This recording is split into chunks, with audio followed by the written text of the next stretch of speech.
এবং আমার সামনে উপস্থিত প্রাণপ্রিয় ভাই ও বোনেরা সকলকে জানাই আমার আন্তরিক শুভেচ্ছা ও সালাম।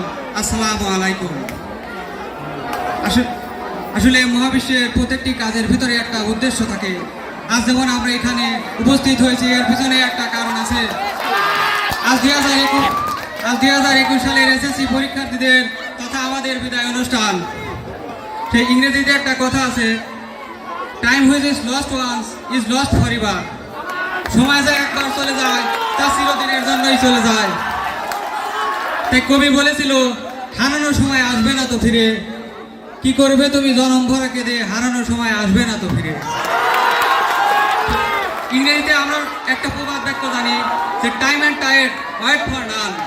সময় এবং স্রোত কারোর জন্য অপেক্ষা করে না, আসলে করবেও না। আসলে আমরা সময়কে অতিবাহিত করতে জানি, কিন্তু সময়কে ফিরে আনতে পারি না। তাই কবি বলেছিল যে পৃথিবীতে কেউ এত ধনী নয় যে হারানোর সময় কিনে আনতে পারে, আর পৃথিবীতে কেউ এত গরিব নয় যে সামনে আসা সময়কে অতিবাহিত করতে না পারে। আসলে ইংরেজিতে আরেকটা কথা আছে, টুয়ার ইজ হিউম্যান, মানুষ মাত্রই ভুল। আসলে ভুলের মধ্যে দিয়েই মানুষের জীবন। আমরা দীর্ঘ কয়েকটি বছর এই বিদ্যালয়ে লেখাপড়া করছি। এর ভিতরে যদি আমাদের ভুল বেদবি হয়ে থাকে, আমাদেরকে ক্ষমার দৃষ্টিতে দেখবেন। এবং আমাদের মধ্যে শুধু আমরা নয়, পৃথিবীর প্রত্যেকটি মানুষই যে যেমনই হয় না কেন, সবাই চায় ভালো হতে চায়, বড় হতে চায়।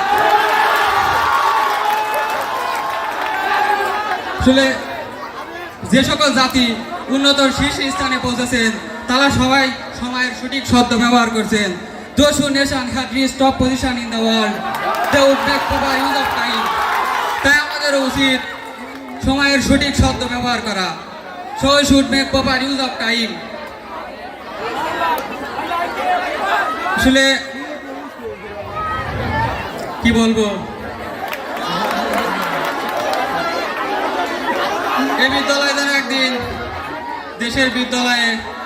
দেশের উল্লেখযোগ্য বিদ্যালয়ে পরিণত হোক, এই প্রত্যাশা নিয়ে আমি আমার সংক্ষিপ্ত বক্তব্য শেষ করছি।